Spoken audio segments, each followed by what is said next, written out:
आणि महत्त्वाची बातमी, मुलाला अटक होते तेव्हा मोदींची मदत घेतली. राणेंनी ठाकरेंवर आरोप केले आहेत.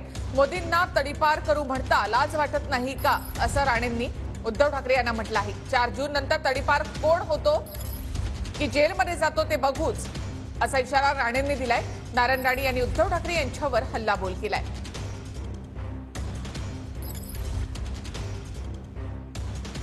टीका करायला काय लाज लज्जा वाटत नाही तर मोदींकडे मदतीला जायचंच.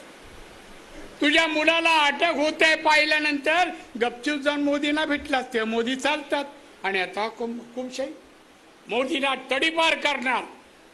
अरे काय माणूस आहे. पंतप्रधान तडीपार करणार.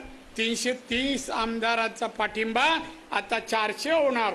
तडीपार कोण कोणाला करू जरा थांब. 4 जून नंतर आपण पाहू. 4 जून नंतर तुला तडीपार होतो का अंदर जेलमध्ये जातो ते आपण पाहूया. रामलीला बोलवलं, विरोधी पक्षाची सभा.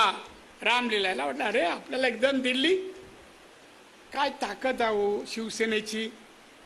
5 खासदार त्याचे 50 ते 5 आमदार 16 40 गेले सोडून. त्याच्या नजरेसमोर गेले. हॉटेलमधून उठले आणि गेले एकनाथ शिंदेला भेट. अरे तू शिवसेना संपते. मोदींवर टीका करायला नैतिकता तू कुठे. 5 वाला आम्ही 303 वाले कुठे.